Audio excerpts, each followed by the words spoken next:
Hi, I'm Katy Swann and I'm the author of the Boundaries trilogy and Dominion the Ultimatum.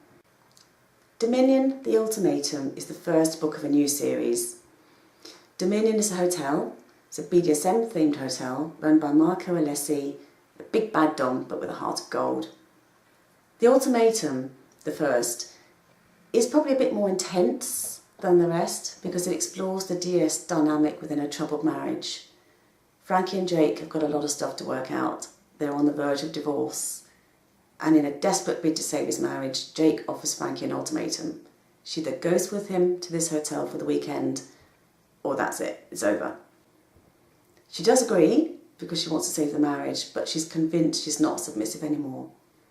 But Jake believes that the only way he can break down her barriers and get through to her is for her to submit again.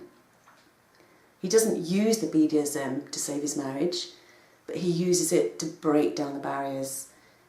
And that's what it's about. It's about what dominance and submission can do, about the trust, about the honesty, and also about lots of kinky sex, of course. I'm now going to read a short excerpt from Dominion the Ultimatum.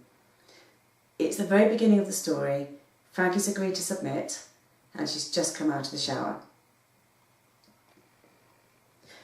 She opened her mouth to tell Jake she changed her mind, but at that same moment his hand went to her right shoulder and pushed her gently downwards.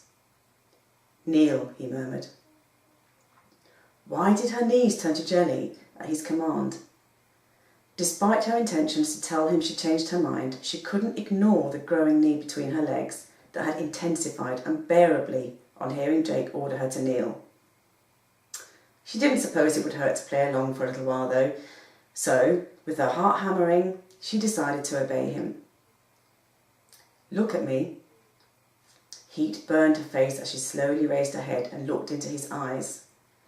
How could she have done this so willingly? She met his gaze, expecting to see a look of triumph reflected in it. But to her surprise, she saw only warmth and pleasure. She had pleased him. A little flutter tickled her tummy, and she felt herself relax some more. Jake leaned over and picked something up from the table next to him. It was her old leather collar. A knot tightened in her throat as memories flooded back. She'd been so proud to wear that collar at one time. It felt so natural, so right.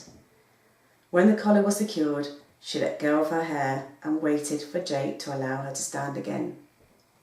It all seemed to be coming back with alarming ease. And if you want to read any more, you'll have to buy the book. Thank you so much for having me. I'm Katy Swann. Bye-bye.